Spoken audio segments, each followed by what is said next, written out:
aren't, you don't have, over $3,000 to spend per camera. But with the caveat, you got to make sure you have some sufficient lighting because they definitely aren't going to look good without sufficient lighting. And really, nobody should buy any fancy cameras if you don't have good lighting for your stage and such. Like that's where you need to be prioritizing your dollars first.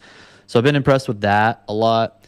The other thing I've been geeking out about, I don't know if I'd consider it budget friendly or not. I think it is because you know networking infrastructure costs just about the same no matter which route you go with a lot of these different options out there. But we were using Netgear for a lot of network setups. Now we're using Ubiquiti, and I just think it's a way more innovative kind of ecosystem of managing network infrastructure.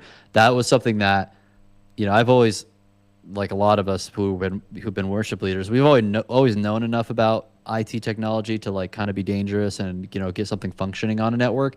But the past year, doing full bigger projects, I've had to learn a lot more about gateway, switch, access point management, and it's actually very simple. A lot more. I want to make more content about this very soon to show people and be like, hey, you can set this up yourself. You could probably prevent yourself from hours and hours of network headaches. And I would just recommend using the Unify ecosystem. I think Unify is the software, maybe Ubiquiti is the manufacturer. It's all the same thing. So like I would recommend that. Trying to think of I have a question other though about things. Unify. Oh, the other thing that I would say is budget friendly that I want to try out soon. I haven't tried it yet. Is the Dante, sorry, the Yamaha DM3-D. It's like a $2,000 22 channel mixing console with Dante built into it. So I'm like that seems kind of cool. So I think I'm gonna get one of those for our office here to try out, because I think that's pretty insane value. It's not gonna have the high channel count of a Behringer wing compact or something like that. But yeah, I'm really curious to try it out. Gotcha.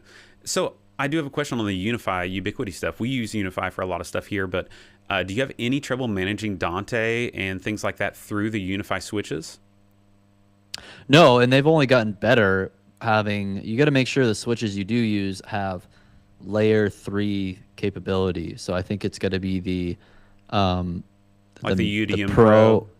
Yeah, I think it's going to be the Pro. We're usually using, like I have a couple here I just got, are the PoE Pro switches. Because I do think if you're doing a lot of virtual LANs and stuff like that, it's gonna get complicated. You gotta have more of the pro level stuff. Have you guys have issues with Dante over Ubiquiti? Uh, I've never used Dante. Oh, okay. You never used Dante, bro? Are you gonna get it? Are you gonna get it in your new system? I mean, probably. I mean, it's in there. What are you getting? Like what's your new mixing ecosystem? So we're going to be wing front of house with wing compact and broadcast audio. Okay. That's nice. I mean, those could connect with AES 50, right? Yeah, that's true. That's true. Yeah, So no, I think like I'm like, man, because are you sure you want to go with the wing? I just don't have any money, dude. Even you're doing a whole renovation of the church building. Yeah. They're like AVL's getting 50 grand or something like that. No, I mean, AVL's getting more than that, but Yeah. everything gets cut, and so, yeah. I get it. Yeah, I'm having to pick and choose where I can spend more money. Yeah. So that was a compromise I had to make. Maybe we could have an offline conversation about Uncle Churchfront and how he might be able to help. Okay. I literally have the new Blackwing sitting in a box in my storage room right now. Oh, there's plenty of people who would buy that. Yeah, absolutely. So, guys, sorry the stream went offline for a second, but it's back on. Oh, no. I've been recording this whole time, so okay. We'll post it later. Yep. People were like, is this starting at 11? What's happening? I'm like, oh, sorry, guys. But this is what happens whenever I'm a one-man band, people. Anyways, we're rolling, though. We got this. We're good. Let's see. All right. I think it would be fun if we play a little game together. And so I like to play a little game called, if I can get it pulled up here. And we're going to see, I made this one a little harder for you, Jake, because you are Jake from Church Front. So we're going to see if you can do your best at a little game I call Guess the Tech. Oh, gosh. All right, so in Guess the Tech, we are going to have, I don't know, 6, 7, 8 different products that you are familiar with. These won't be things you've never had any experience with in the church tech world. And we'll start with a silhouette, and we'll see if you can guess what it is from the silhouette.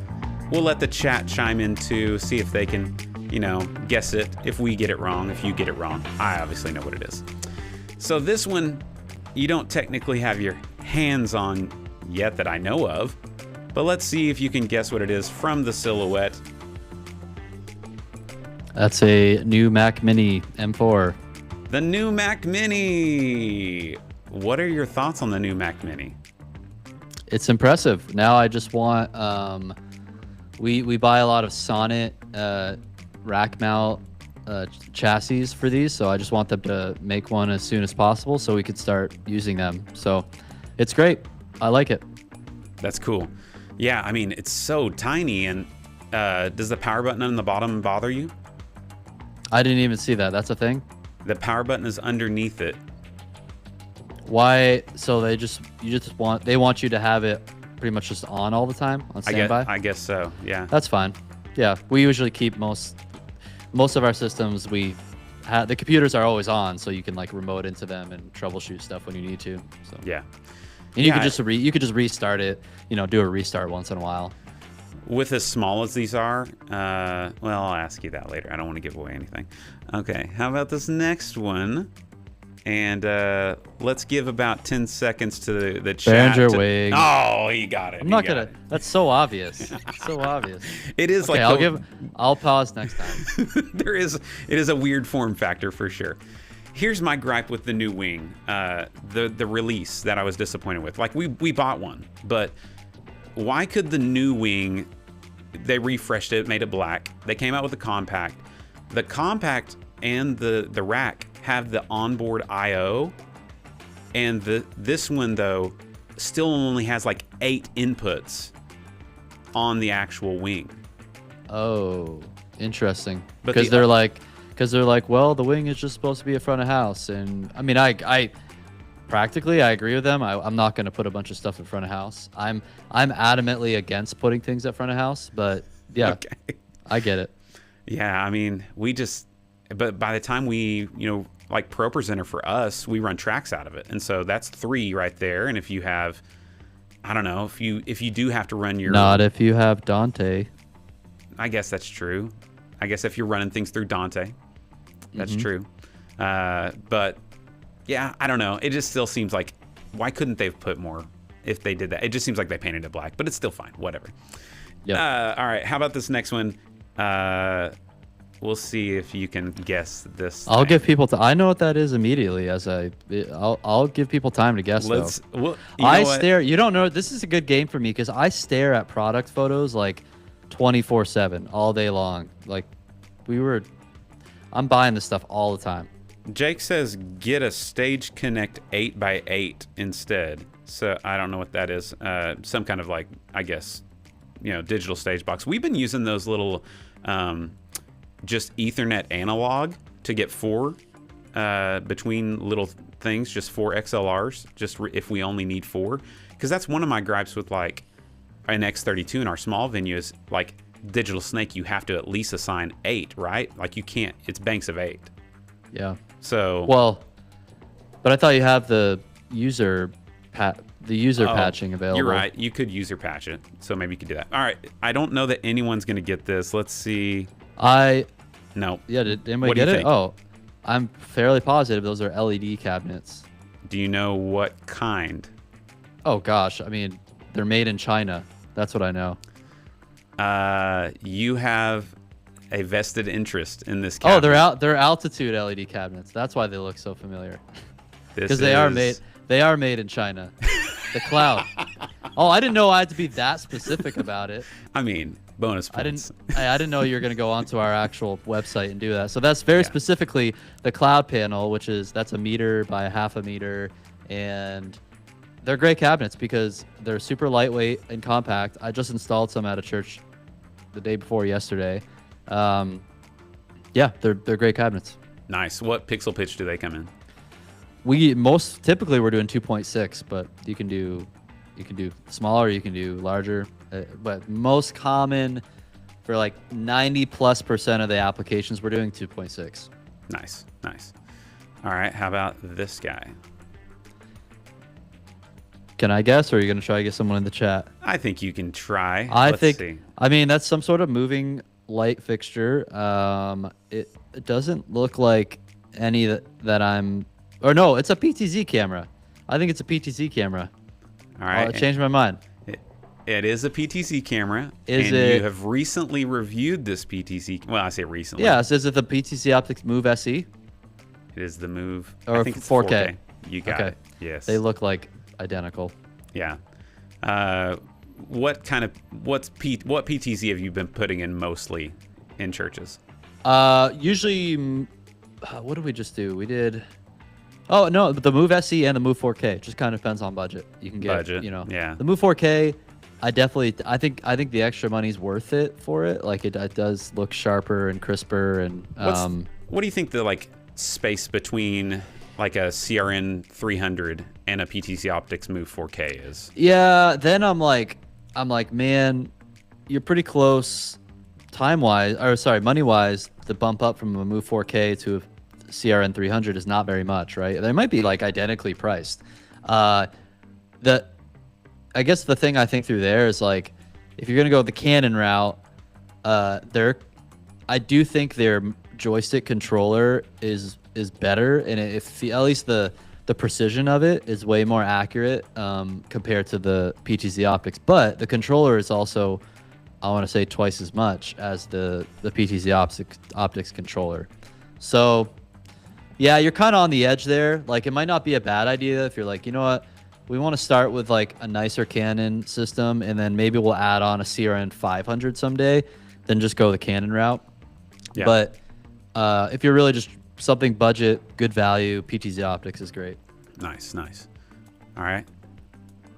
That is a RFNU, paddle antenna. Yeah, I mean, you see them everywhere, right? So, Although, we're going to be seeing less of them.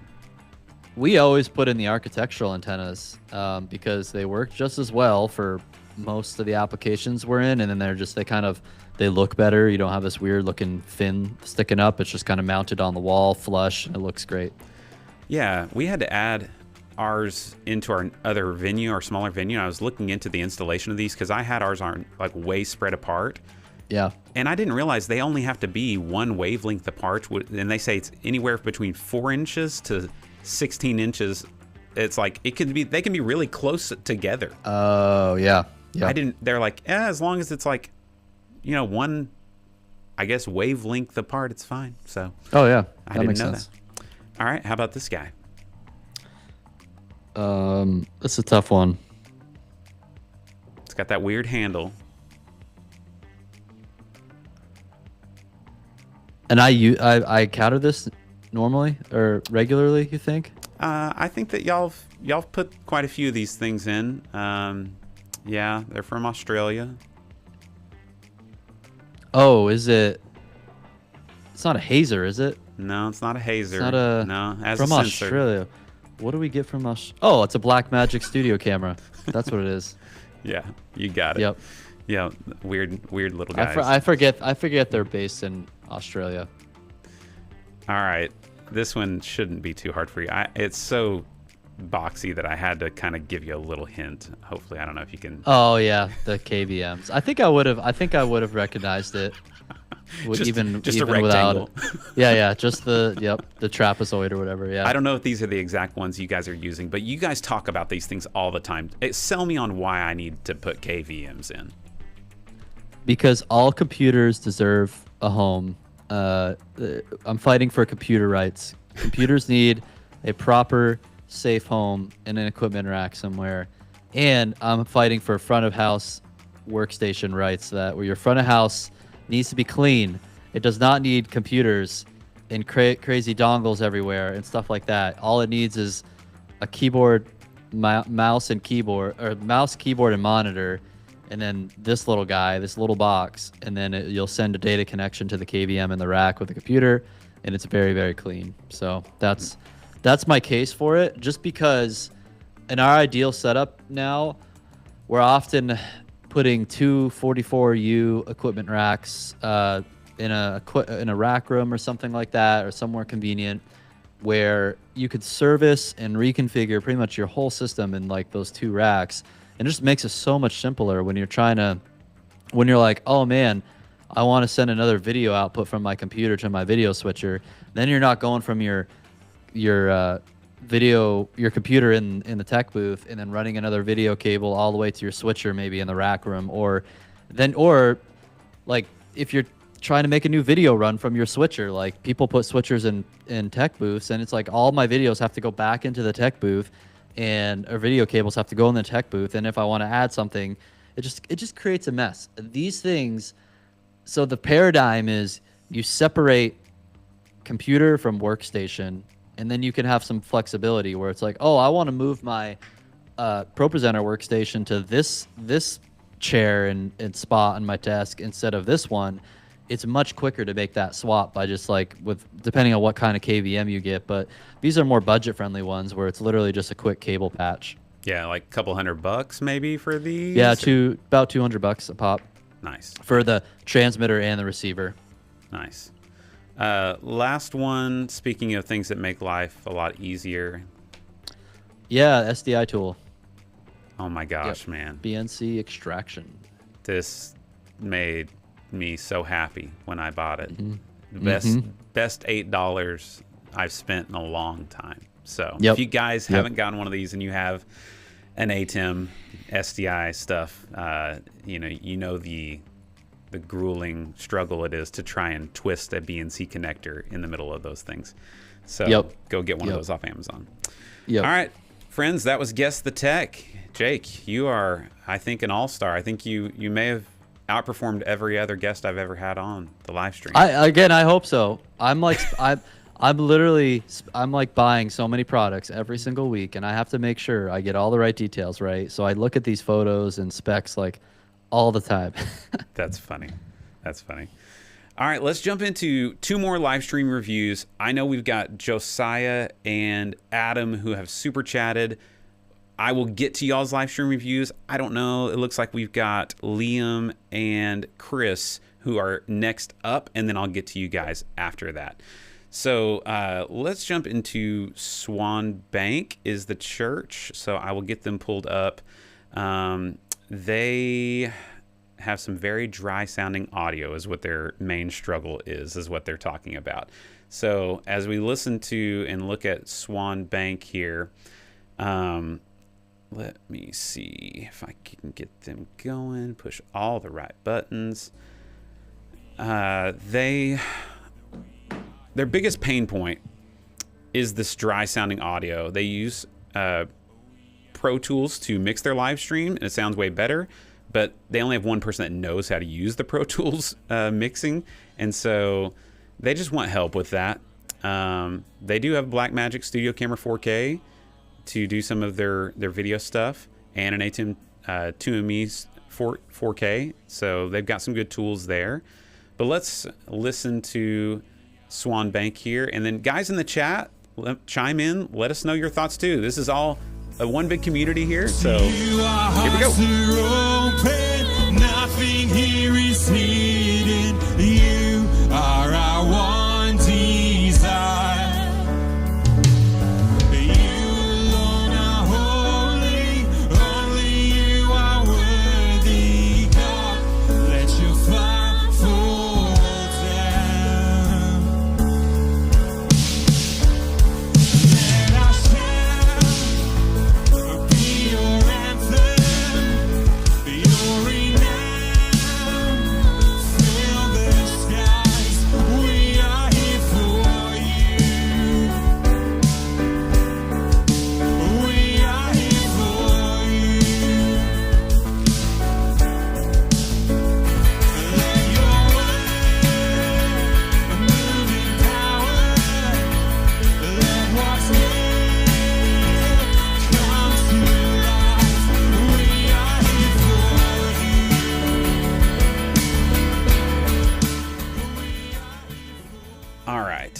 So, anything jumping out to you there, Jake, from Swan Bank, from audio, video, that you want to chime in on? Any thoughts?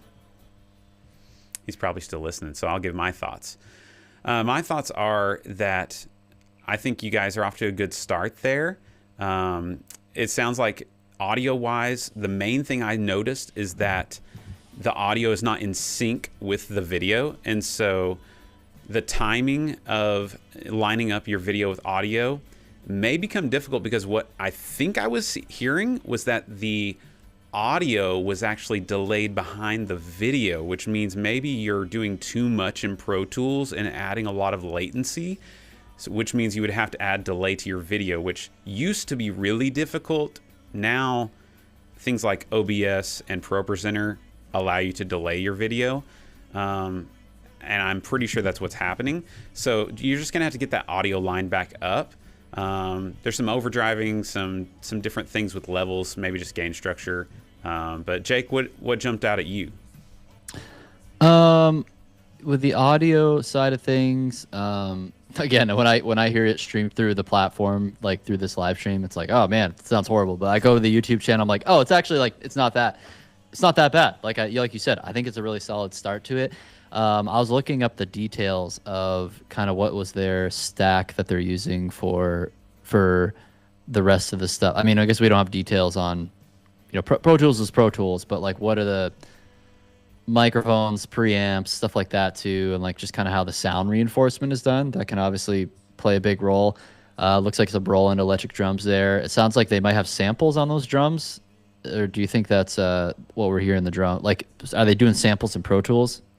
I wonder that. Liam says, hi, I'm the individual who mixed the stream. We had an issue with a strange chorus effect on the lead vocal. Couldn't figure out the issue. The issue with latency is I'm using Dante Virtual Sound Card. Interesting. Yeah. Because Dante Virtual Sound Card should only add it's like 4 milliseconds or something. It's not. That's not usually if we visibly see latency latency there's like you're talking like in the sometimes like 100 milliseconds plus of latency being added, which could, I think, come from like plugins and stuff. Yeah. Were you hearing the snare sounding like that machine gun? A lot of people were commenting on just like way too much reverb on the snare, possibly. Mm-hmm. Yeah, I agree. Yeah. I think tips for people mixing in Pro Tools or mixing off in a different room, because that we've never done that, and we're going to be trying that. I'm a fan of like the broadcast audio thing. If you have a good mix in the room, you don't have to do that.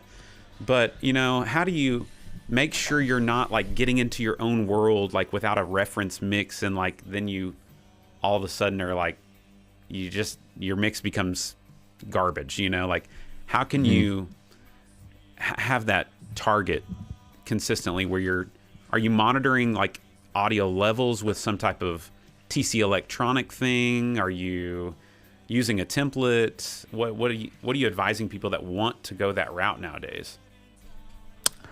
Because I do think mixing in a box and a DAW is great if you have this, if the person who is running that they have to be very skilled at it. Like I think there's less room for error there in knowing best practices in mixing. So it's like a lot of times today we are just recommending people use another mix bus or a matrix on their front of house console, and then you just have a lot fewer things that can go wrong. You can just focus on that one front of house mix. But again, with the DAW setup, it's helpful if you really do have maybe a super inadequate PA system, really hard acoustics in your room, and you really just need to take those sources from the stage and have a completely independent mix and independent processing. I get it, I understand it, but it just requires way more skill to even get that right and make up for it. So then, the integrator side of me is like, just get your room treated right and get a good PA in there, and then this is going to solve all those problems, and you can just mix from one console. Yeah, for sure. Let's listen just a little bit more and watch a little bit more and see if we see anything else that jumps out.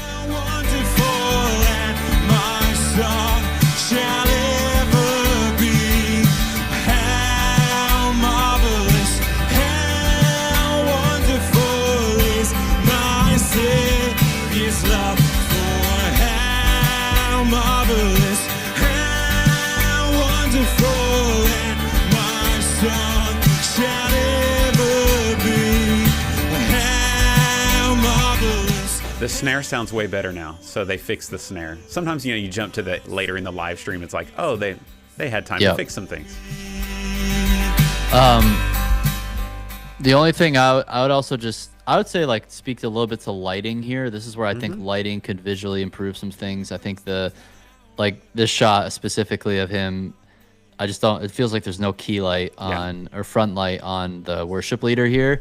So that's where I'm like, man, if you had, just throw up maybe a couple good wash lights up there, it would massively improve the visual side of the stream too. Yeah, that's a big thing. I mean, little nitpicky things. I prefer just having 2 lines of text for lower thirds. So often that's going to translate to 2 lines of text on your screens as well. Yeah, like the drummer's like really dark in the dark there. I like that shot of the keys. It's a lot of locked off shots currently. If you could add just one person, like on a roaming camera somehow, to just give some different, shots too. I like the cutting pace, but it's all just, you have your locked off shots and that's what you have to go between. But yeah, some lighting stuff, maybe adding one other camera op with a handheld rig to give some variation. Because so far, we're seeing a lot of just the team, and I'm not seeing much of the congregation besides that one side shot. And I personally love seeing shots where it's from the back of the room, sweeping across, showing some of the congregation. You can see a little bit of some silhouettes there, but I don't really have any idea as a viewer of like the space I'm living in. I've seen no wide shots. This seems more like a broadcast iMag kind of thing that it doesn't look like you really need to do. So, you could probably free yourself up and be more creative since you don't have to put it up on screens in the room. The other thing I heard was just acoustic guitar seemed like it had a lot of top end. So I would probably high cut that a little bit and make that a little more pleasant to the mix. Sometimes I like to just, for kicks, go to the preaching time because we focus so much on the worship time. But what I found is like a lot of times tech guys like mail it in when it comes to preach. Looks like they've got their follow cam going though. Good. We need some better key light probably and I think that would help the pastor. Hey, that's an easy way to sell getting new key light is, hey, you're going to look a lot better during preach. Yep. So I think key light is the very best investment we can make a lot of times in our spaces. What's your favorite key light you're putting in places? I've been using the Pro Church Light stuff. The Pro Watch Max, or whatever. I can't remember the model names, but they look great. Yeah. Even it's almost one of those things where like you even underestimate sometimes something as simple as a good key light fixture, because we had some at South Fellowship Church, we had some Elation front lights at that church. Those were also like $1,500 just front wash lights by Elation, and they they did their job for a while, but then one of them just kind of like just went out, and that's when Aaron decided like, hey, let's just like upgrade these to Pro Church lights. And the first Sunday, like just seeing the front, the way people were lit on stage, I was like, wow, just something about the temperature, the characteristics of the lights, maybe it's the RSI or something like that. It did look different. And like the thing about these Pro Church lights are like half the price as the Elations. Yeah, and it's basically the same light, right? I mean, yeah. So, somebody asked, can I talk about why I click on the stats for nerds things? So 2 things in the YouTube player that I've kind of been checking on. This stats for nerds things, there's a volume normalized thing here where it will tell you if this number right here has a plus in front of it, that means that YouTube is actually having to normalize your audio down. You're sending too hot of a signal to YouTube. But if it's anything below, like between -8 and 0, like -1, then you're pretty good, is what I found. Anything below like -6, you're probably too quiet for what YouTube is wanting. And then the other interesting thing that's been happening that I don't know if you guys have seen in your player is it's right here, this stable volume. It looks like YouTube is being smart enough to know when it's live music and music related things to not force stable volume. And there's not a way for us to like tell YouTube to not do stable volume, I don't think. But that's a thing that YouTube is now trying to make it where between videos, it's keeping the volume, stable, kind of like TVs have that, built in. But that is going to have to be something we keep our eye on for our live streams. Have you noticed any of that stuff? No, I haven't. I didn't even know that tool was in the player like that. So I'll definitely be using that. Yeah, it's an interesting little thing I saw somebody talk about one time. So, All right, let's do one little segment before we do our live stream review, our final one with Jake. I would like to do just a little overrated, underrated church tech segment with you. Get your thoughts from Sounds the good. guru. Overrated or underrated remote audio mixing. It's a big thing that a lot of companies are starting to offer to the church world. Is this something that is underrated? Churches should really be looking into this, or is it kind of overrated?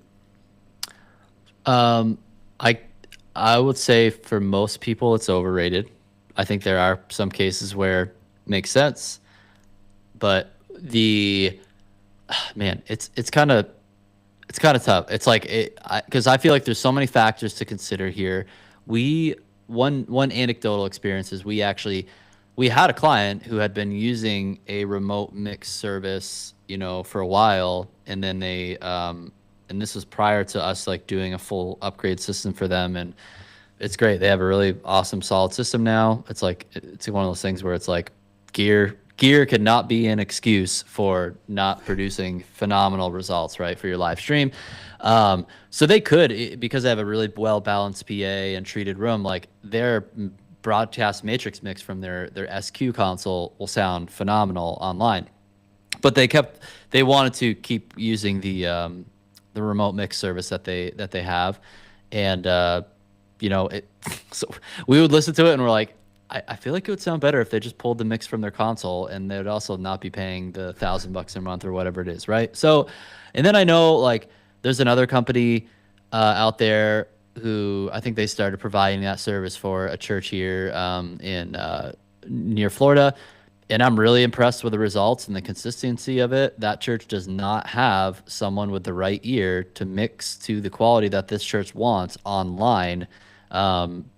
But they do have premium gear on site at their church, like nice. I think they have a D-Live system, and just really they have a solid system. It's just like some churches are just weird on how they think about capital allocation and money. It's like, well, would I rather pay $1,000 or $1,500 a month for someone competent to be on site to like be a part-time tech director, mix engineer? Yeah, I would still kind of prefer that over a remote mix person, because in a live environment, even though we're specifically usually talking about this for broadcast setup, I think there's much more value to be had about someone who is like boots on the ground at the space and able to support the worship team and the pastor in person. So I like the innovation of it.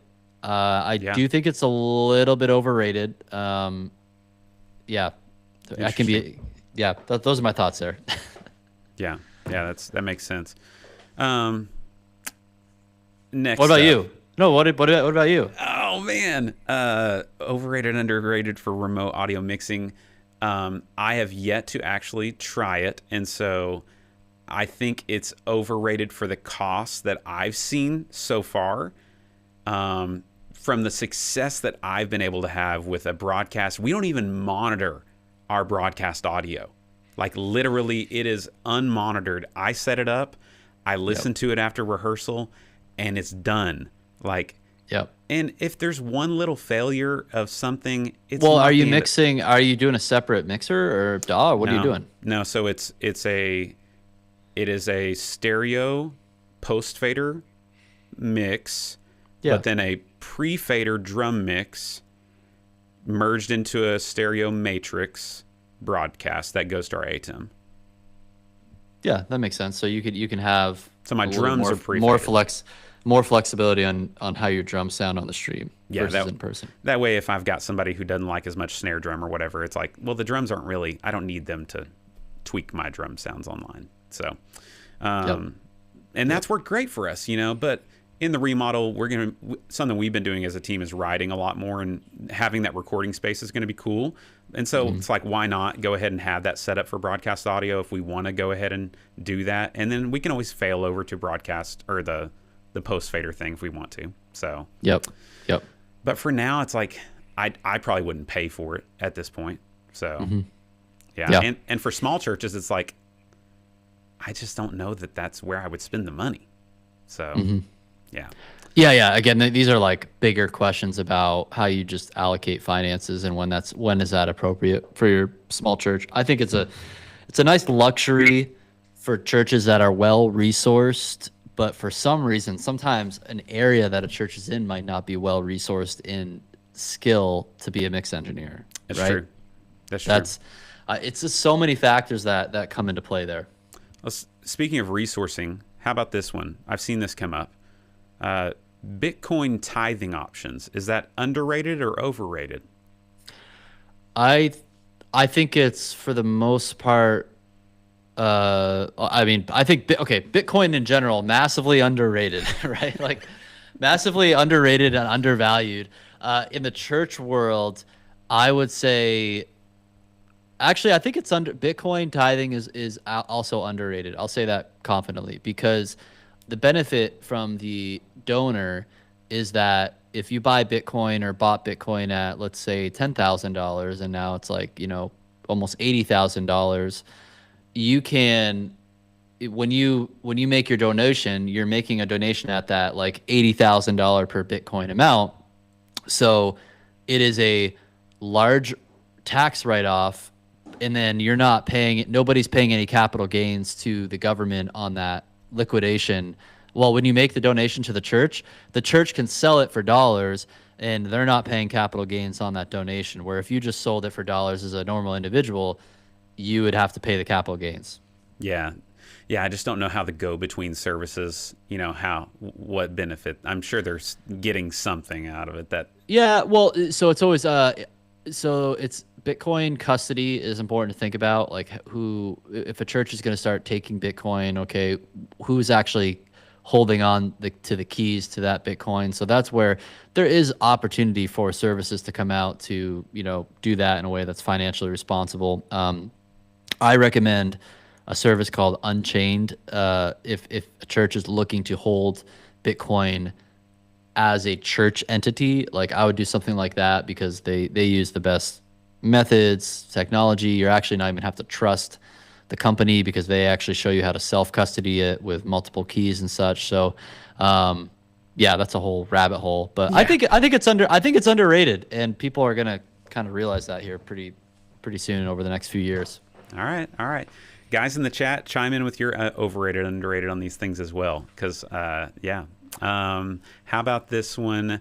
What do you think is, I want your either most underrated or most overrated soundboard.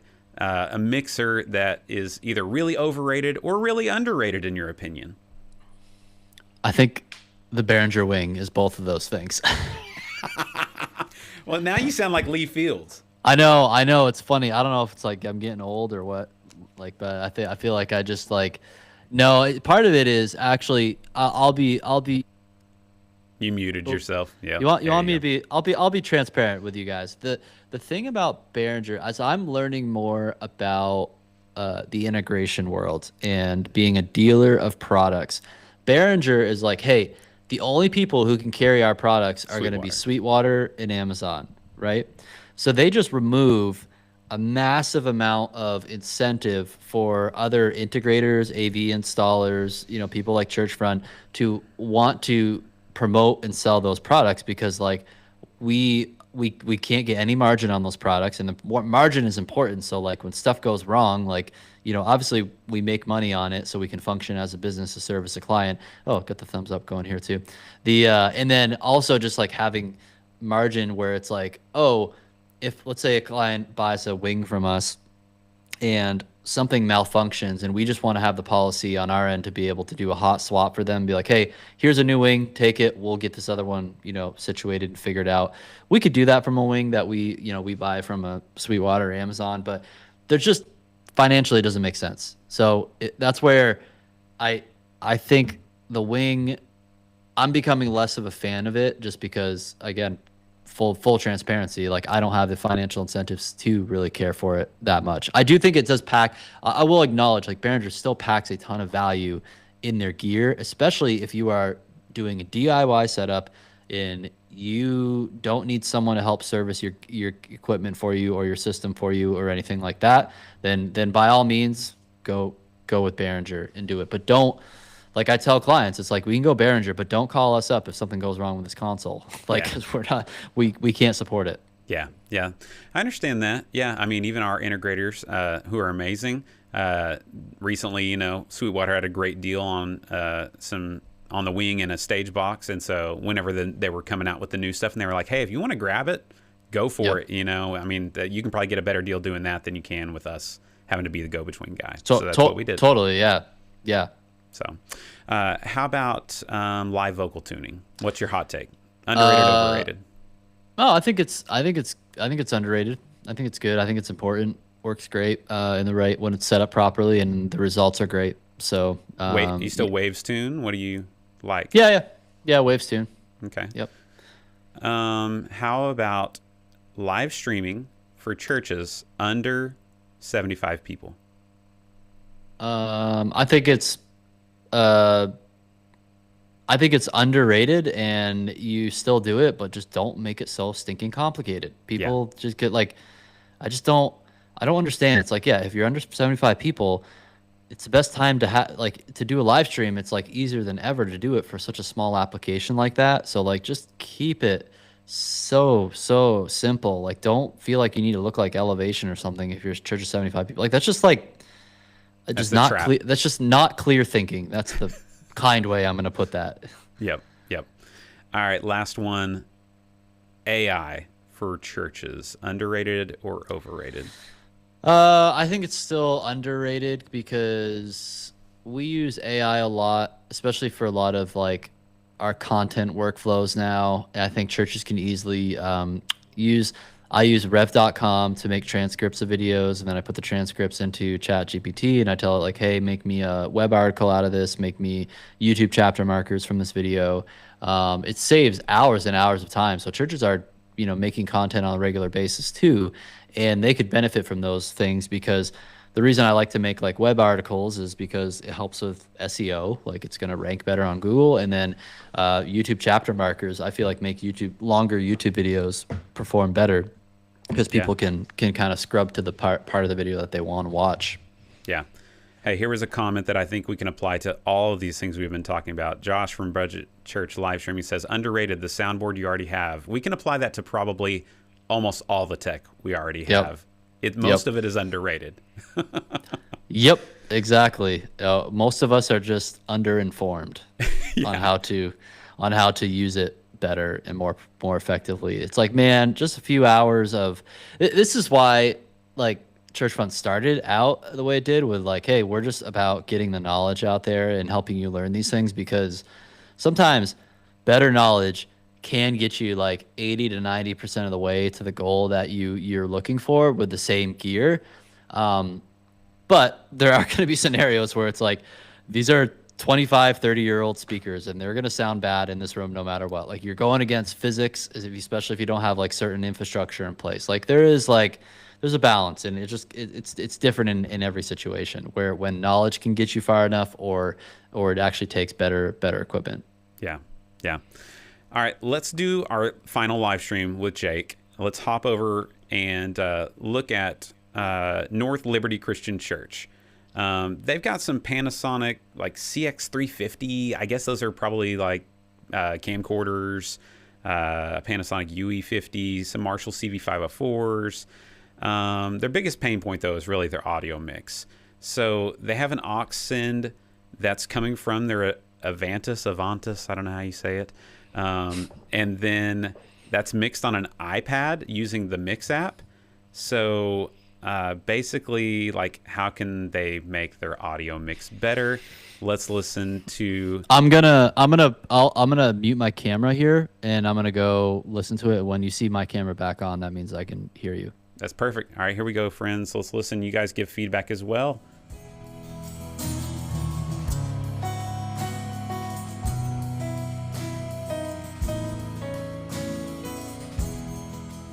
right, this is Chris's church. I was your foe, still your love fought for me.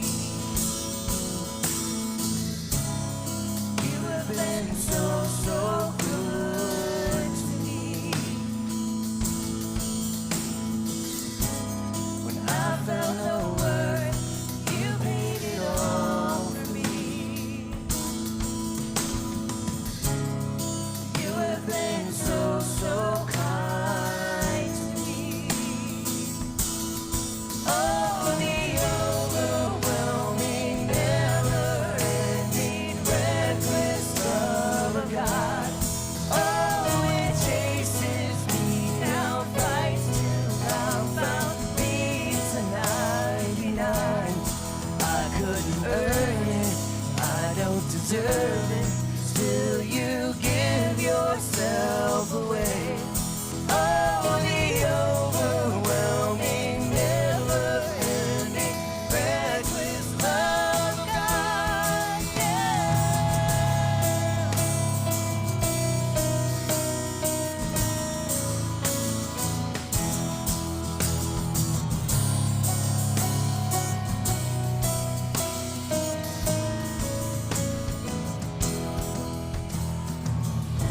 No shadow you won't light up, mountain you won't climb up, coming after me. There's no wall you won't kick down, lie you won't tear down, coming after me. There's no shadow you won't light up, mountain you won't climb up, coming after me. There's no wall you won't kick down, lie you won't tear down, coming after me.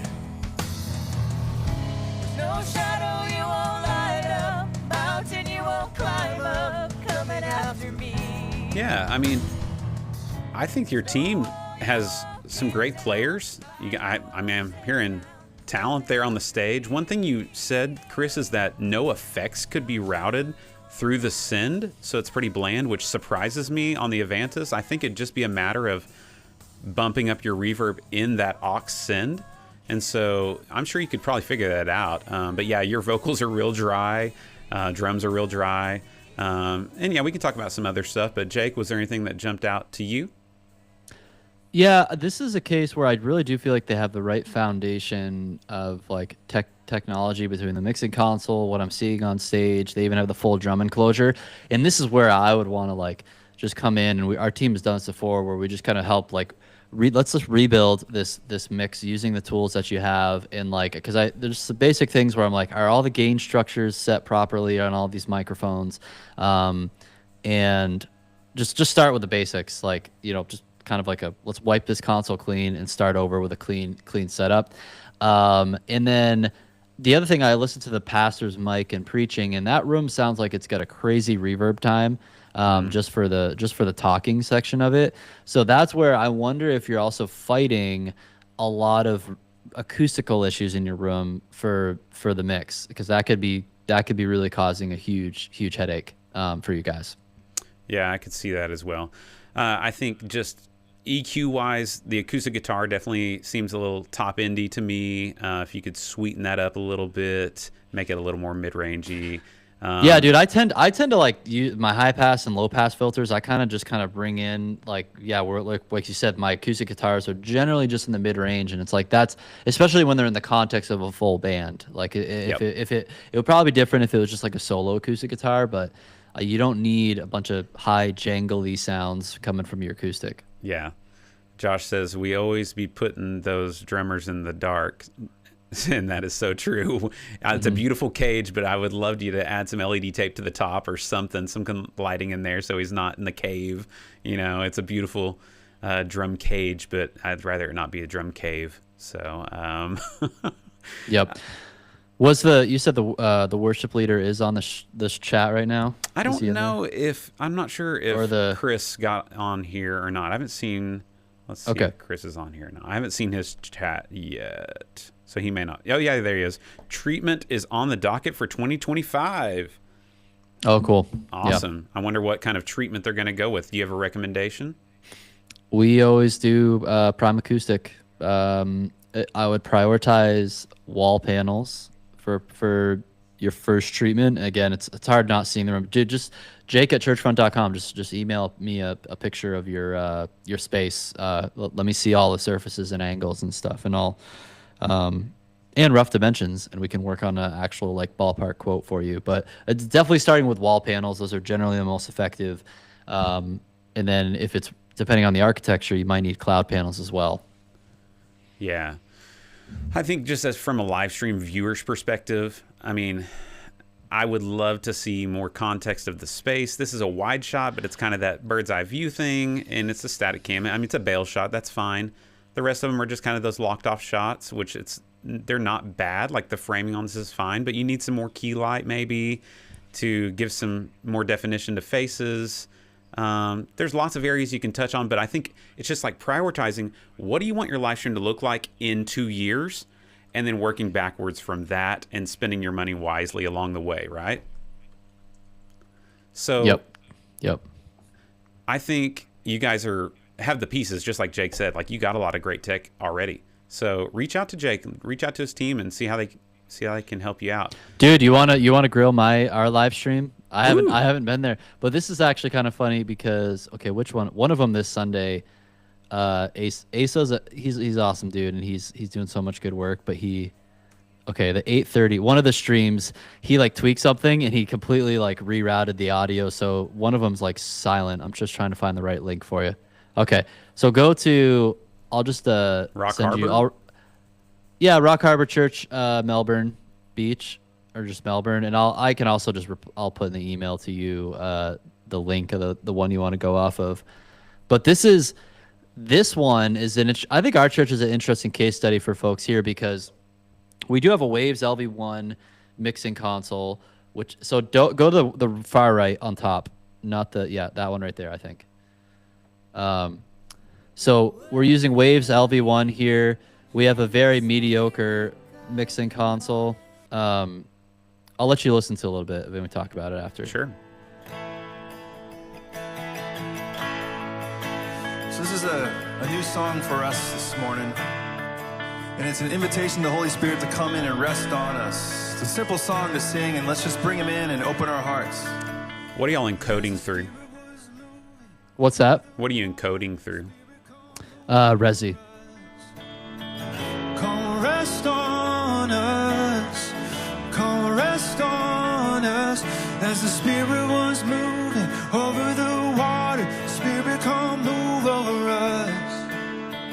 Come rest on us. Come rest on us. Come down. Spirit, when you move, you make my heart pound. When you fill the room, you're here and I know you are moving. I'm here and I know you will fill me. Calm down. Spirit, when you move, you make my heart pound. When you fill the room, you're here and I know you are moving.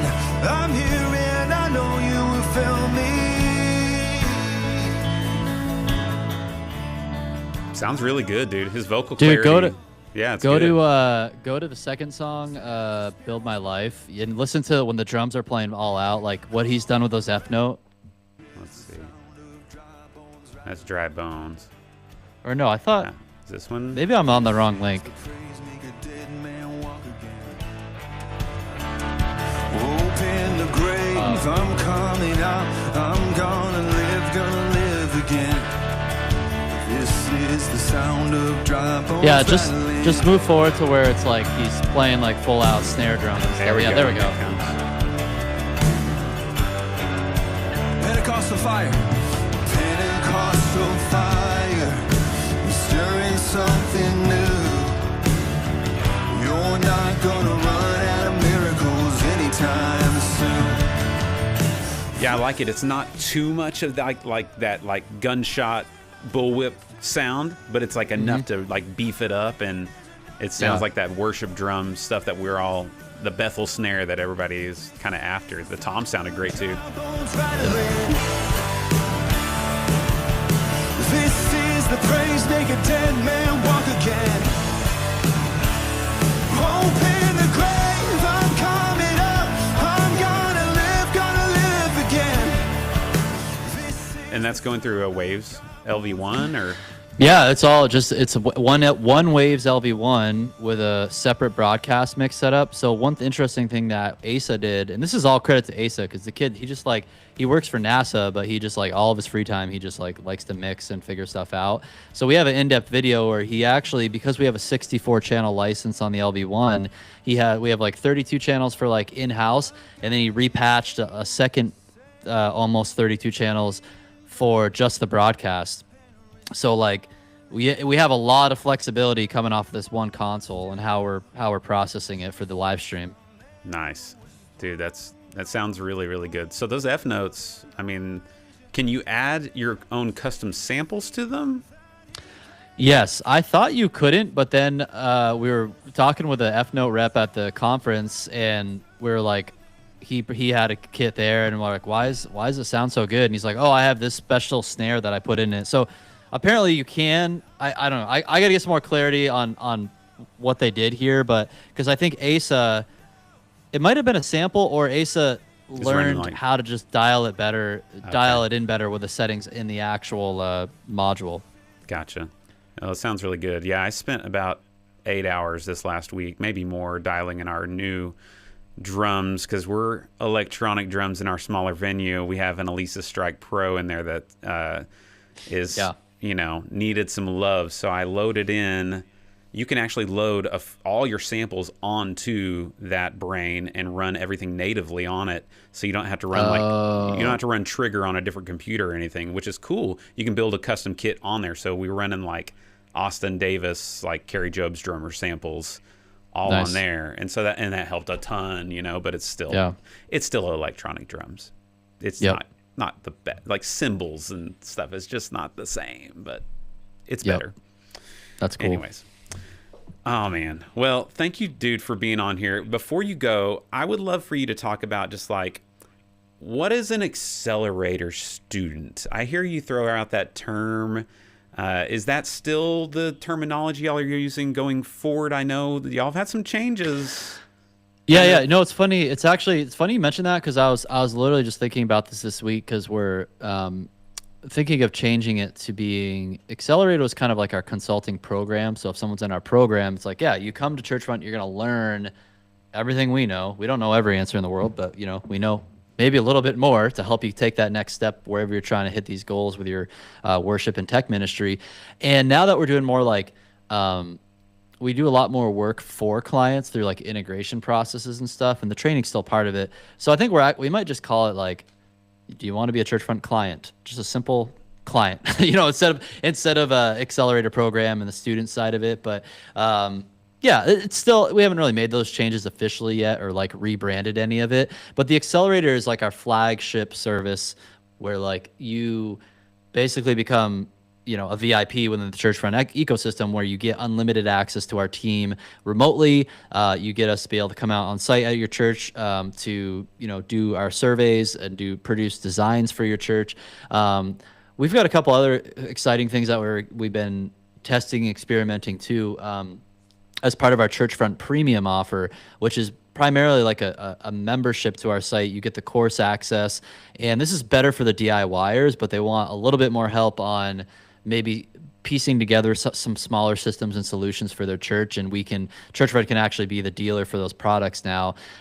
So we're calling that Churchfront Express Design. So it's like, hey, you just want a box sale put together, you want to talk to a Churchfront guy about how to piece that together properly, just be a part of Churchfront Premium. You'll get access to Express Design service from us, and we'll make it happen. So that's kind of where we're at right now. It's like we might be rebranding and relabeling some stuff, but the website, the 3 yellow boxes there, like we have online training, consulting, or coaching, and then integration services. Like that's what we do, and our conference too. But that's like a once a year thing. Nice. How'd the conference go? Was it great this year?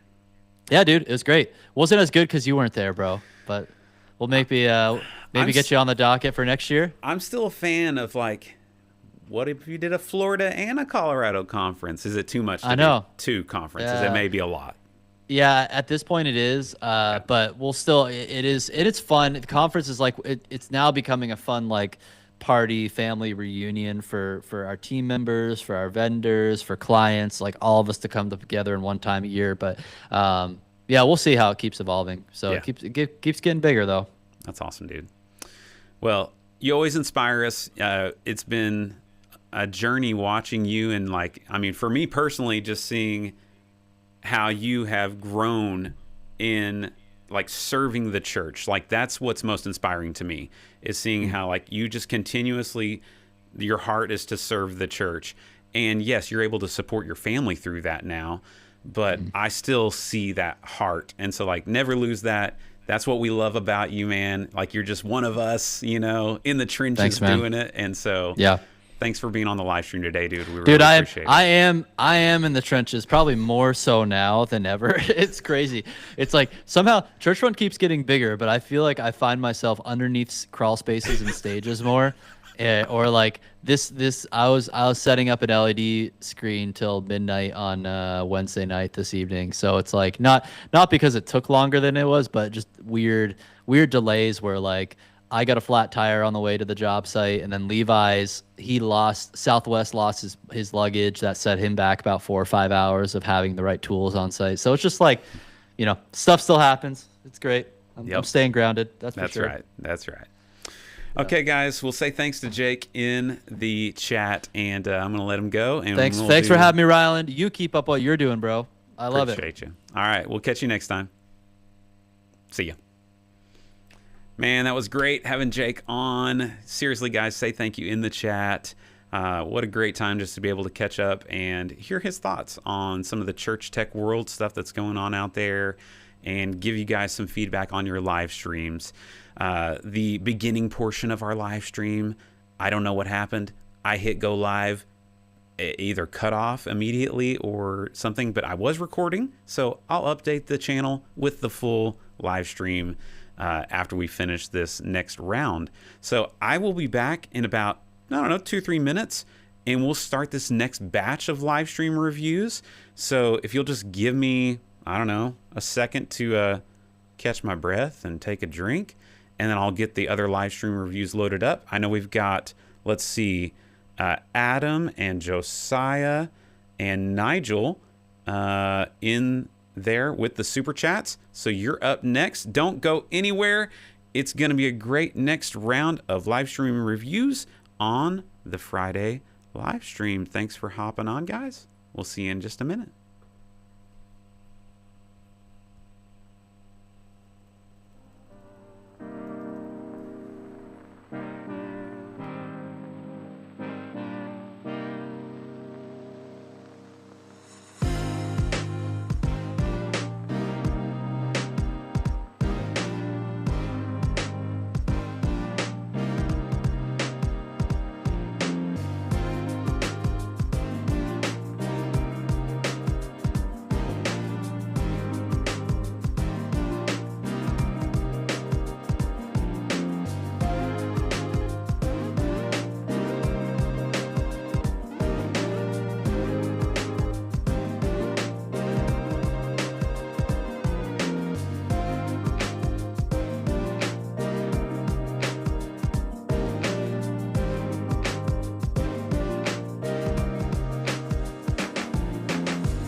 All right, guys, welcome back to the next however long I have to get these next batch of live stream reviews going. Yes, we did have some issues there at the very beginning. So Nathan, I did actually do a full live stream review with Jake earlier, and we recorded that. It just didn't hit YouTube for some reason. So I'll get that posted, and maybe I'll just have to send that to you privately. Either way, that's coming for you. We did get that done. But yeah, I've got a few more. I got some time to do a few more at least, and hopefully chat with you guys. No, we're not ending. We got probably another hour to hop on and do some more live stream reviews. So there's been a lot of technology stuff happening in the world. We may have time to be able to chat about some of that stuff if we're going to be implementing those things in our church. Man, I'm trying to capture content for you guys for the channel on our big move here at the church. There's construction happening all around me, even as we speak. I'm just here in my office, but just down the hallway, they're tearing down walls. There's, bulldozers are out in front of our church, demolishing things. So it's a beautiful chaos here at Central, and I'm here for it. It's going to be great. So welcome back, guys. Let's jump into another set of live stream reviews, and we're going to start off with Adam Maxwell's church. And let's see if I can go ahead and get you pulled up here. Mapleview Church. Mapleview, rules to live by. Here we go. Their setup, let me tell you about it as we get them going. Let's see. They have a Sony a6400 with a 28-70 for their wide shot that we're seeing right here. Then they have a Sony a7 III with a 55-210 for the sermon shot. And then a PTZ optics camera, just kind of getting various tight shots. That's all going into OBS through an ATEM Studio HD. Biggest struggle is just like image quality. Just looking for general tips for increasing that. And the audio is coming out of a Yamaha TF3 mixed with the Stage Mix app on an iPad. I do really like the Stage Mix app. Headphones to mix that on. So you're getting what you get there. Let's watch and listen here to Mapleview, and then we'll give Adam some thoughts. All right, here we go. Volume coming up. Got those nice rolling V drums though. Looks like a newer set, maybe.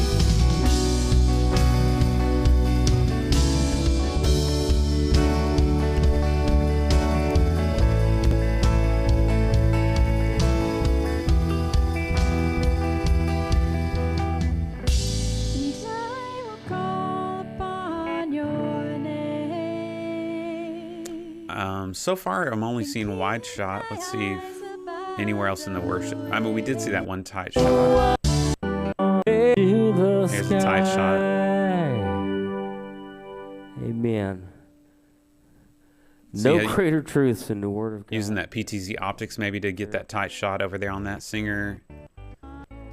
And then popping over here to her. I saw that one earlier.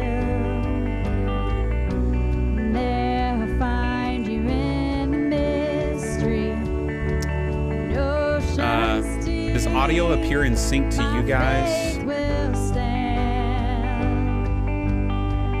Hey, thank you, David. Appreciate you. Always check that audio sync. My favorite way to do that is your tight shots like this, where you're going to see pastor speaking or people talking. I like to get that and record that as tied in, and I just get like some drumsticks. And I click them together where I can see that hit, and I record that, and then I bring it into Premiere, obviously with the audio, in front of a microphone. So I'm hearing that click. You can do the balloon trick. You don't need to do all that. And then I'm looking at the waveform and just going frame by frame in Premiere or whatever editing software you have, and then waiting to see if that's lined up with that or not. And then if it's not, you can change your time code to milliseconds in Premiere. If you're just doing it in like an ATEM Mini Extreme that doesn't do milliseconds, you can just do frame by frame. And that way you can see how many frames you need to offset it by. Ours is like 130 milliseconds, but like it's going to be different based on what cameras you use, and then that can change if you're using a bunch of mixtures of cameras. So I like your LED lights you're lighting up the back wall with, because it's just a plain white wall. You kind of added some interest there. The PTZ camera, it's the coloring of it. It's like very low contrast, maybe. Low saturation. I don't know. It's very different than this one. As maybe just the black levels are raised on it, maybe. Or maybe it's the white balance. I'm not sure, but it's not bad. It's just not the same. Here's a tight shot of focus. I would check. Let's look and see. What is that? Is it 8? Yeah. Let's look at... Okay, we are in HD. So, yeah, check focus there. And I am hearing some glitching. I don't think that's on my end. So I don't know how you're encoding. Nothing can stand against the power of our God. So when I fight, I would try to add some more effects to the vocals and stuff, just to kind of give some more space. I don't think you have any room mics, maybe. Sounds really direct. I lay at your feet. I'll sing through the night. Oh God, the battle belongs to you. Oh God, the battle belongs to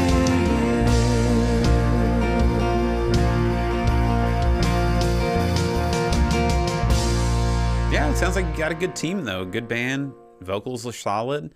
I wish I could see more of the room, possibly, you know. It's just pretty dark out in the room. Even during preach and stuff. You've been robbing them and robbing yourself with negative. Yeah. I don't know if any of that makes sense. Look at other If that's helpful or examples in not. our world of not valuing life. And one of the craziest trends in North America is simply this. When I was in Burlington, Kansas, I was meeting with the funeral home there, and the morticians Okay. I worked with the most were from... There you go. Oh, you know, I haven't been to this camera in a while. I'll show it some love. Hopefully that helps give you some things to work on. Don't try and tackle them all at once. Just pick one thing. I think the first thing I would look at is just tweaking those cameras to match. And then possibly figuring out a way to add some light to audience so it's not just so dark. And that may just be on camera. It's coming across that way. But again, thank you, Adam, for that super chat. I appreciate it. Thank you. You're the best. And now we are going to pull up Josiah Pittman's, because he also had a super chat. Thank you. Appreciate you, Josiah. I'm going to use your most recent submission. I think you submitted maybe last month with Chad Vegas, so I'm going to grab this one. They're rocking 2 Canon C200s, a C100 for drum cam, and a C300. So they're all in the Canon world. Looking for help with exposure, color matching. Audio is Dante from an SQ6 to Logic Pro, and then out of an AVIO to a television studio to embed the audio before it hits the Resi encoder. So let me grab... Oh, I've already got it actually pulled up. And we'll just hop on over there. Oh, I don't have it pulled up. I lied. I was just... I misremembered. Oh, groovy. Lo-fi. Let's go, baby. I like it.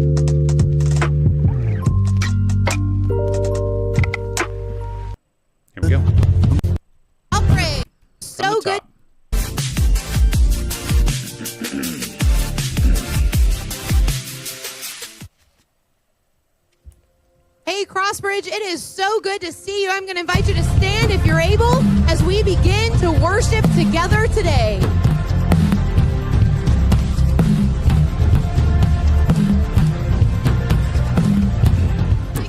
The snare doesn't sound like it has the snare drum or snares In on. the valley, praise on the mountain. I praise when I'm sure, and praise when I'm doubting. I praise when I'm numbered, and praise when surrounded. 'Cause my praise is the water my enemies drowning. As long as I'm breathing. As long as I'm breathing, I've got a There's the reason vocal to reverb. praise the Lord. That helps. Oh, my soul. Sing it again. Sing praise. Praise the Lord. Oh, my soul. Thank you for giving your drum at least a little bit of life. When I feel it, and I praise when I don't. I praise 'cause I know you're still in control. I really like the use of the stereo field. It feels more open for things to sit in the mix. More than sound. My praise is a shout that brings Jericho down. I like that long as slider I'm on the breathing. piano. As long as I'm breathing, I've got a reason to praise the Lord. Oh, my soul. Sing it again. Sing praise. Praise the Lord. Oh, my soul. I won't be quiet. I won't be quiet, my God is alive. How could I keep it inside? Praise the Lord, oh my soul. Praise the Lord. I mean, that shot right there is just really dark. I don't know what camera that one is, but I mean, your C100 even should be able to ISO up and make this a much brighter image, no matter how dark your room is. I'd rather it be more grainy than that dark. I am seeing some like aliasing on the edges of the sails on that shot right there. It almost looks like it's not shooting in progressive, almost like it's shooting interlaced maybe.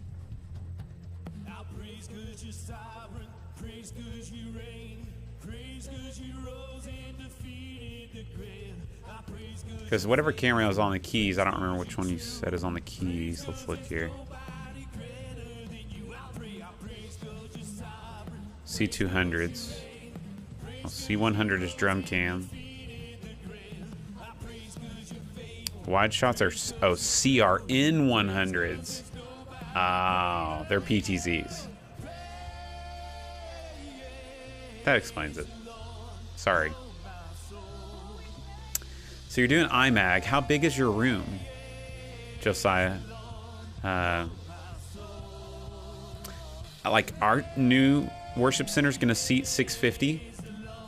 We will have stadium seating, but we're still not going to do iMag.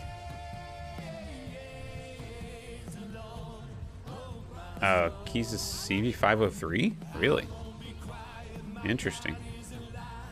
It looks really good. I guess you have enough light on it. Yeah, these the PTZs are, I feel like, struggling with those edges. So there might be a setting in there that the sharpness is dialed up or something, because your tights look really good. I do feel like everything's a little dark. It looks good. Audio sounds great. For me, the drums, I just want the snare to sound more like a snare and less like a tom. Like the lower thirds there. That looks good. I like that they're standing in front of the sail with that backdrop. That helps them pop off the background. Good job. Let me tell you something, friends. God He's faithful through generations. I was trying to get them away from iMag, but I'm not convinced them yet. So why would he fail now? Yeah, I mean, in my opinion, unless it's just a viewing angle problem for like preaching, like it's a really wide room or something, and ours was a wide room, I don't think it's really that necessary, but whatever. You need it. It's a leadership question. You just do what they if they need that. Support it.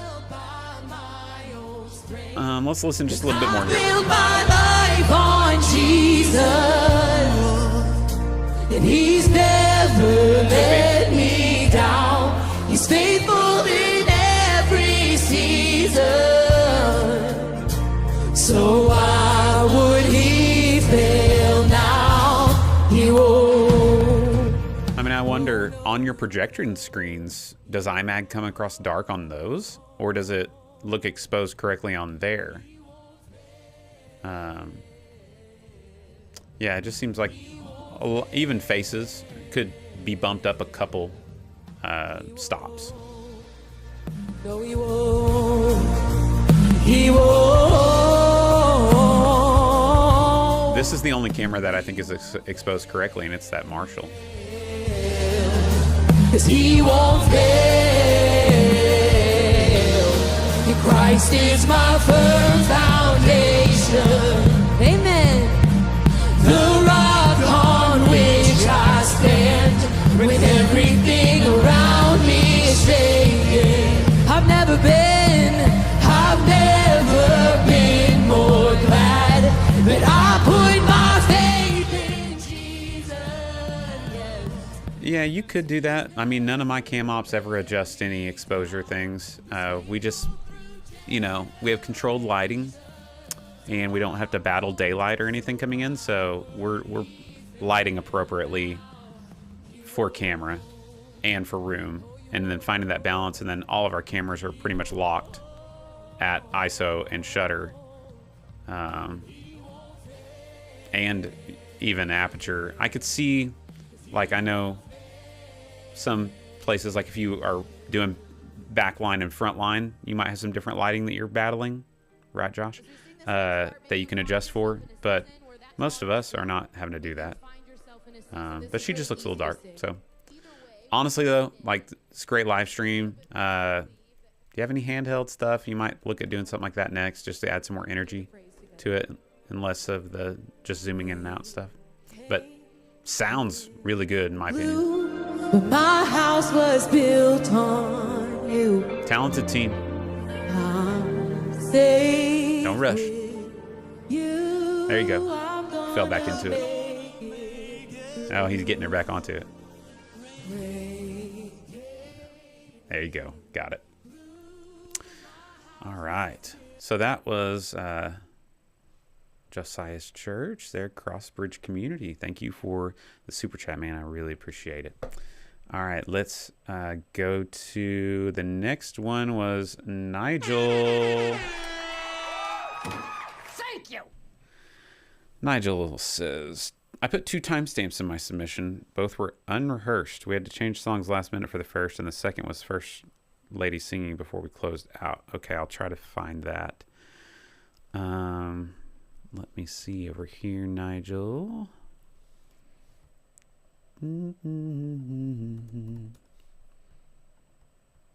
Gotcha. I see. Starting at 26:20.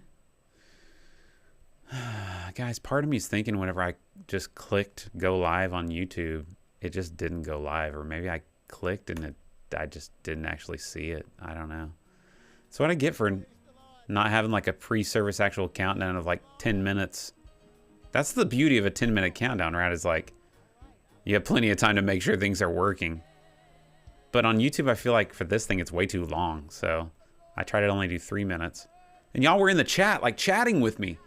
So that's why I thought it was working. I need to just default to just check it on my phone. I don't know. Whatever.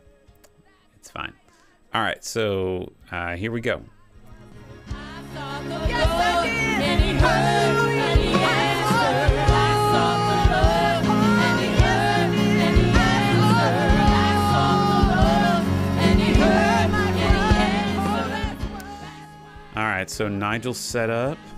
2 Lumix G7s, one on a motorized slider, 1 Lumix G85, an ATEM Mini Pro, Mackie analog mixer with some outboard gear, some mics to capture drums, having to do post-processing to get things around -14 LUFS due to gear limits at the moment. For example, the desktop can't handle more than a few plugins on OBS. That makes sense. The recorded mix that we broadcast later, we use OBS with plugins, such as TDR Nova for mix with bus dynamics. Okay. Let's listen.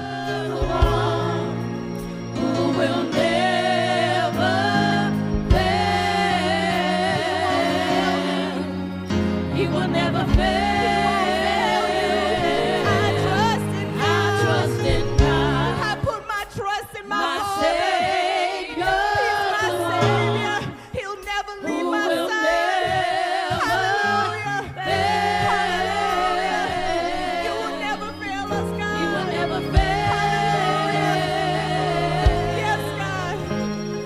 Hey, the G7s, G85s look great in here. You got plenty of light. So, yeah, they're looking great. You got them matched up well. I like that slider shot in the back. I typically wouldn't focus the focus plane on the congregation. I would usually do it on the stage and have the congregation out of focus. But, I mean, that's just whatever you're going for. I mean, it'd be cool if you could do a focus pull if you had somebody operating that, but somebody's pulling focus there, it looks like. Surely you don't have that set on autofocus. I'd say the vocals feel a little overpowering, a little dry. You got a lot of vocals, so if you can maybe submix those down into like a... Man, you're doing it on an analog mixer. So you say your outboard compressors, if those can go all into one compressor and come into that and button those up a little bit. Listen. I just want more space for your great band that I'm hearing is what I'm wanting. That's why I trust in God. I trust you, my Savior, the one. Come on. Who will never, I know you will do it. It's already done. He will never fail.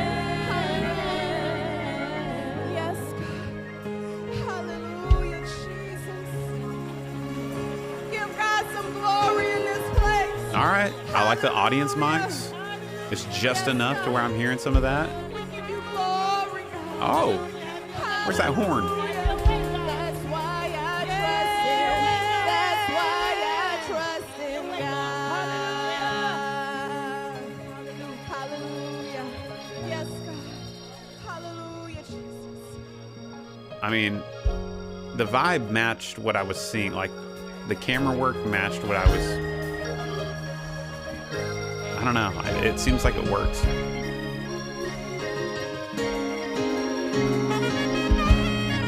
Let's go. Where's my sax? Come on, get a camera over there on that sax player. This is where you need like that handheld cam over on these instrumentalists. I saw the Lord, and He heard, and He answered. All right, so I saw go to the 2 Lord, hours. and He heard, and He answered. I saw the Lord. You, I'm in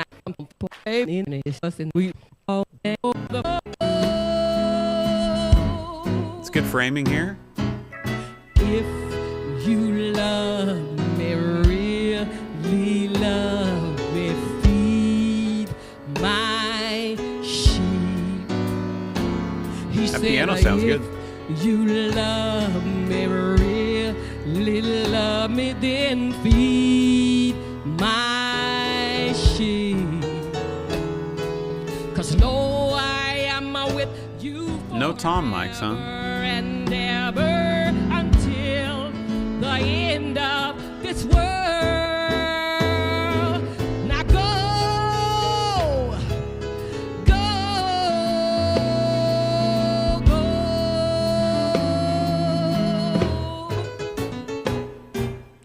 If you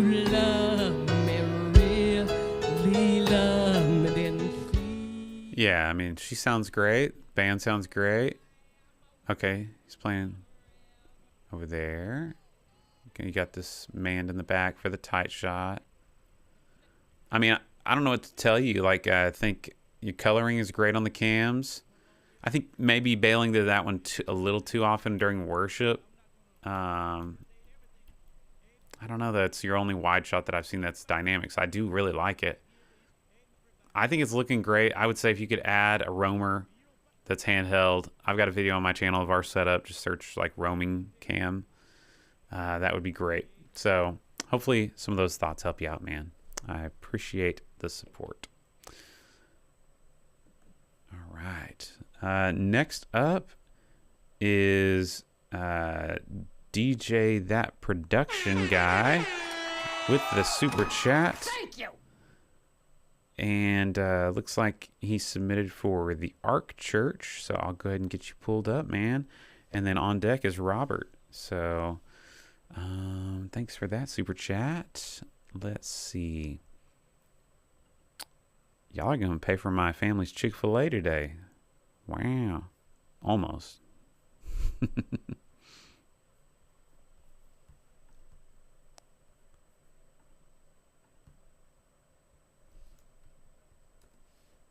There we go. Looks like I got 30, well, probably 28 in here now that we've done a couple of y'all.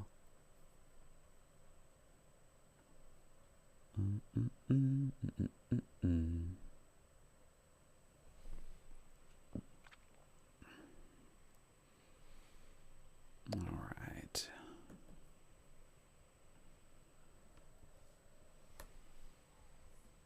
All right. Here we go.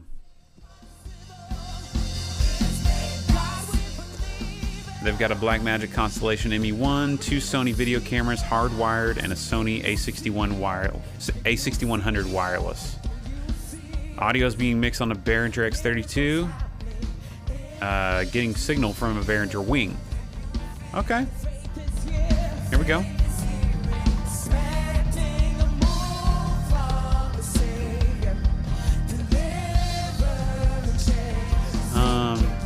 First thing I'm noticing is the volume seems low a little bit to me. Yeah, so you're at minus 10. I would say you could boost that, you know, another 5 dB for it to hit YouTube in your stream. Yeah, it just seemed comparatively a little bit low overall. And that's what it's telling me.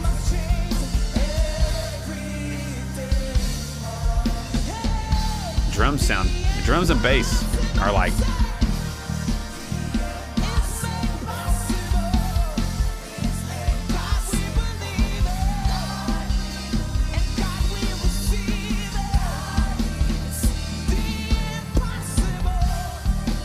I like that.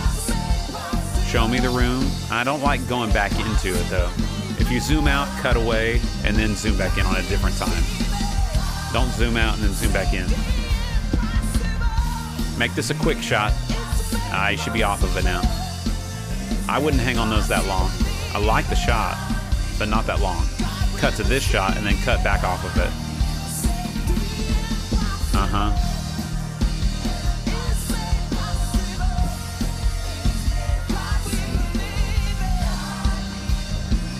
It's matching the energy of the song though. I really like that.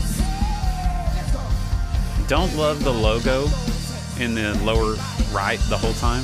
I don't know that you need that. Or maybe it's just a little large.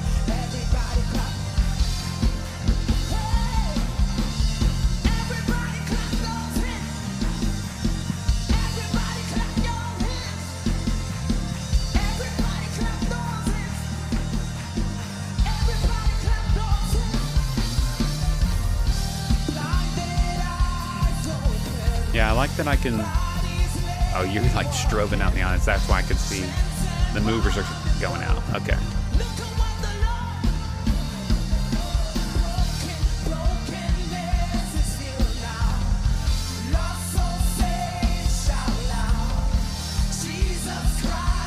This band is getting it though. There you go. That's a good tight shot.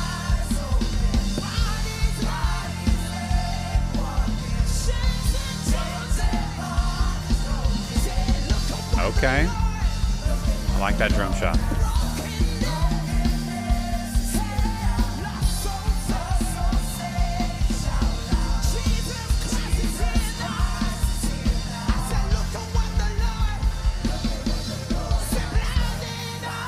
You know what I like is that I feel like as a viewer, like I'm there in the room with you. It doesn't feel as like broadcasty, if that makes sense. Like iMaggie, I guess. I feel like it's... I don't love those shots as much. Feels a little too like in their face, but this camera right here, you know, exposure is tough. It looks like dynamic range is not as good on it.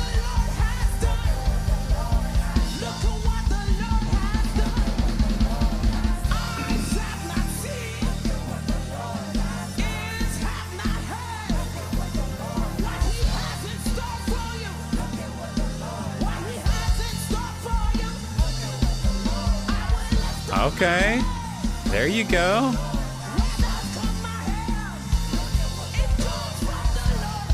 I think I like that. Get out of the way, cameraman.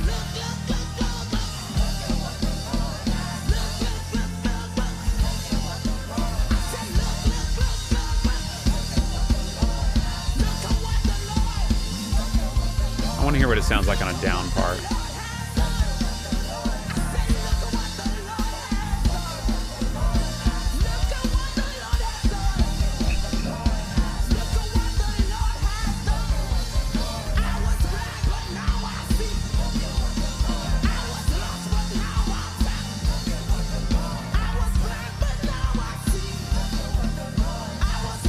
What are y'all seeing in the chat, y'all?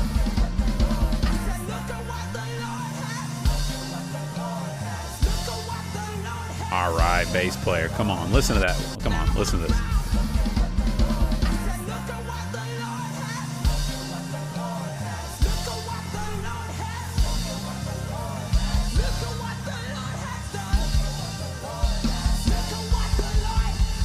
Dang.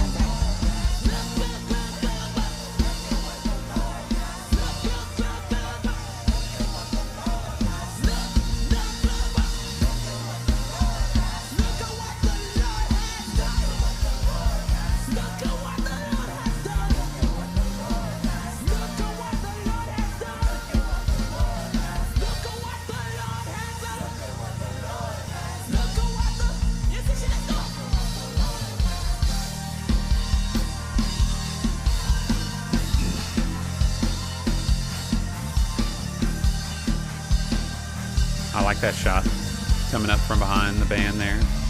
It's a little tight, maybe. There you go. We're on an instrumental now, so yeah, show the players. Nobody's really singing anymore, so that's a cool shot.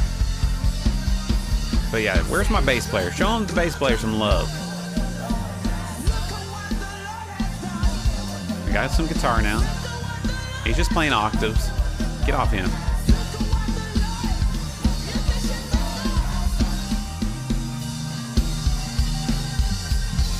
Oh, and now we're going to the acoustic player. Come on, where's my bass player?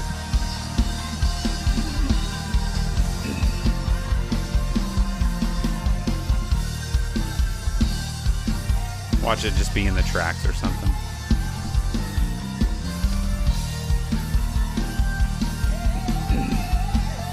Oh, there he is. I see him.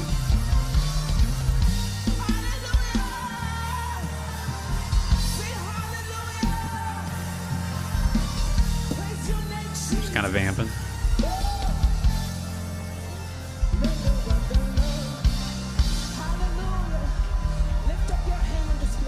One of the four.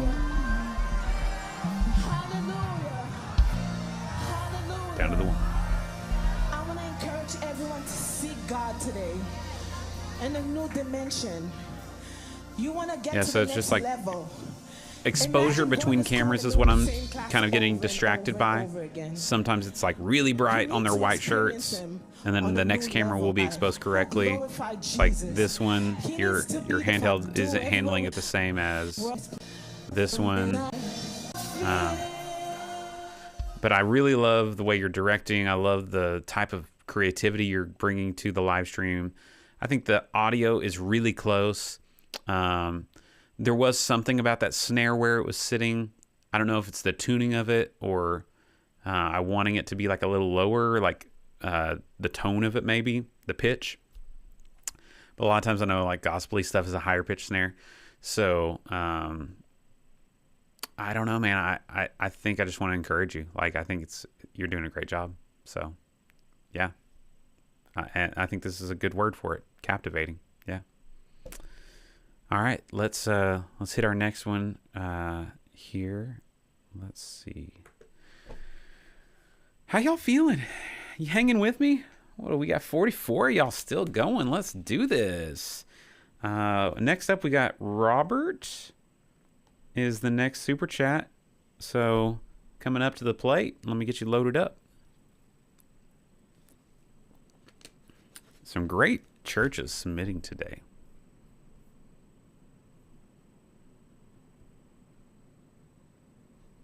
Absolutely, positively.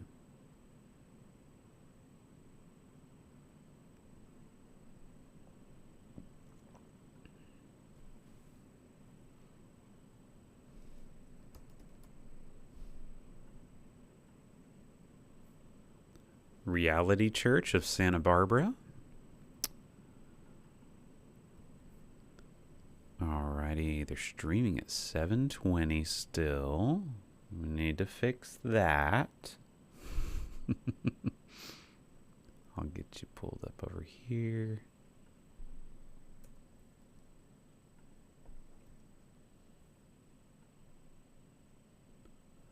All right. Here we go, Reality Santa Barbara. Audio is way more important than video, though.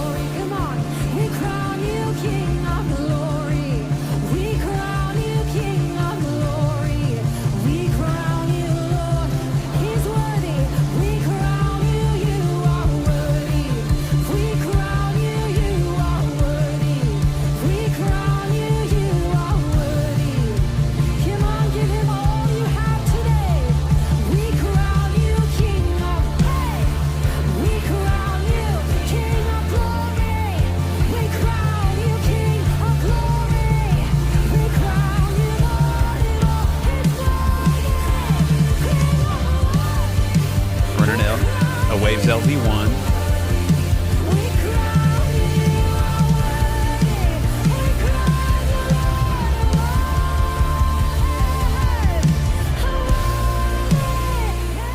Those drums sound killer.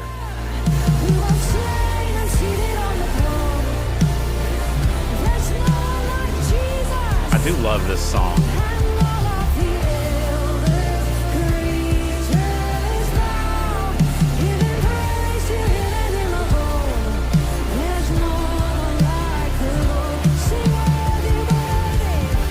I still wish there was a little more bottom snare sizzle on this snare, though.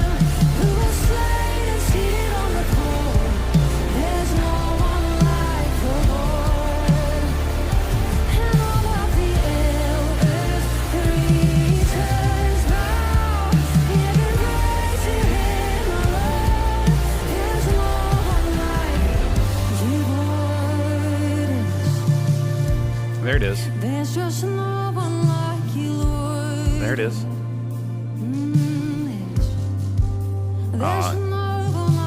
It just lift your voice and sing. There's no one like the Lord with all of heaven. Sounds like Diana from Church on the Move. There's no one like the Lord. Every knee will bow and tongue confess. There's no one like the Lord. He's holy. So I guess in those big parts, that bottom snare is just not coming through. But then when you're able to let it breathe, that's when we're really getting to hear it.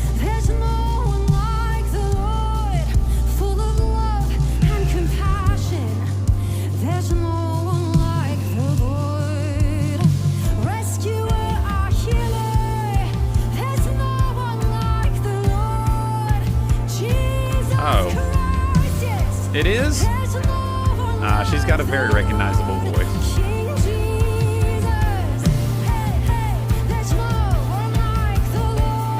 If that's what you were saying.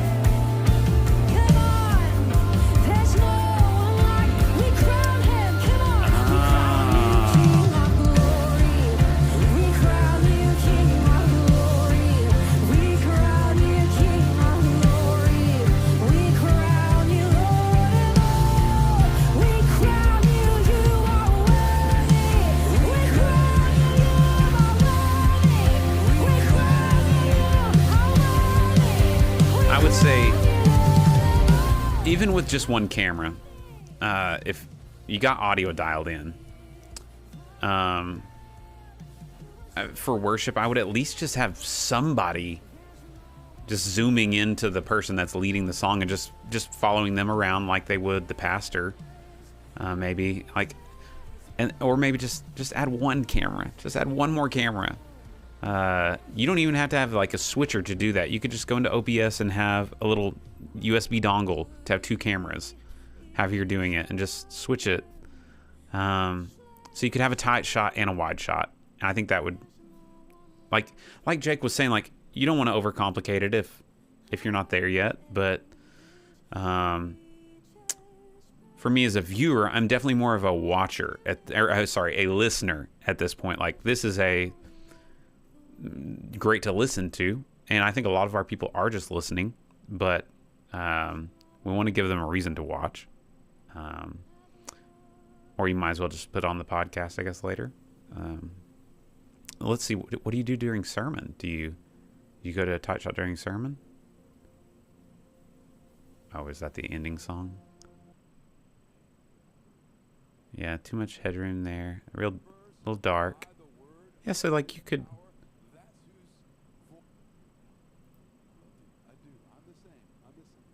Are you set up? You're not set up tear down though, right?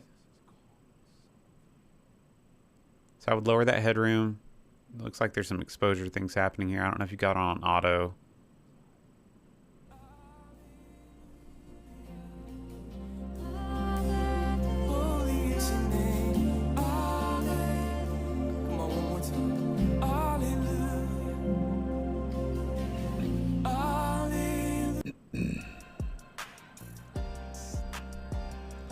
Kind of looking at the space. Family of churches. They are all independent. Brought you into this room. Your life is a gift. Yeah, I would just say God. a little tighter on these tight shots if you can. It may be too far away. You maybe have a crop mode on that camera where you could crop it in if you're shooting in a different mode, and just bump up that exposure a little bit, or add more light to the stage for preach. The exact imprint of his nature. So. At the end of the day, audio is king, right? I have a section in my live streaming course all about that. If you didn't know, I actually have a full-blown course called Next Level Live Streaming on a Budget. And we have lots of sections in here that help you with all kinds of things, from audio to lighting to video. And lighting is queen, but audio is king. So if you're struggling with audio, I show you how we do our audio stuff. And this course has 18 modules that show you how the Rylan Russell method, basically, for how we've done our live stream over the years, and have achieved 236% growth on YouTube. And it's on sale for $125. So if you want to grab that, you can head to rylanrussell.com. There's probably a link in the description of this video. And if you want some more one-on-one help, you can always go over to the consult tab, and you can book on my schedule there on my TidyCal, and just book a slot. I don't have a ton available because of the chaos that is happening around here. So there are some slots there available that you can do that there. Let's see. It's 12:12. How's it going in the chat?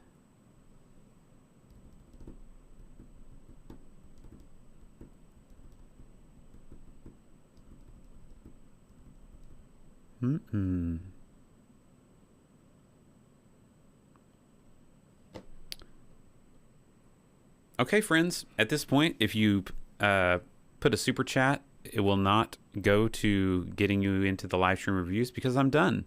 It'll just be out of the kindness of your heart. And yeah, we've been at this a while today. It's been a super fun time.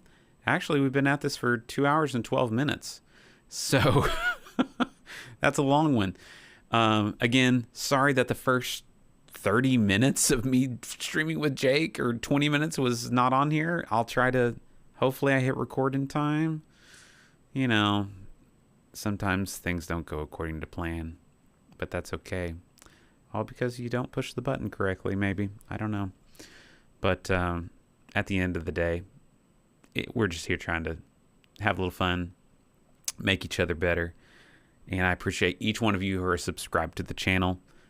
As I said, I'm going to do my best to document things as we go through our remodel process here and take you along for the ride. It's going to be quite the journey. It already has been, as this last week was our first week to move to 3 services in our venue that seats 168 people. We've moved from a venue with 450 chairs to 168. And it's been fun. It really has. It was totally different and cool. So now I can relate even more with some of you guys who have smaller spaces and making things work in there. So yeah, I better get things ready for this weekend. But all right, I had trouble starting the stream. Let's see if Rylan can end the stream. Thank you guys for hopping on. I hope that you have a blessed weekend. Remember, at the end of the day, we do a lot of great things. Let's do it all for God's glory. We'll see you in the next one.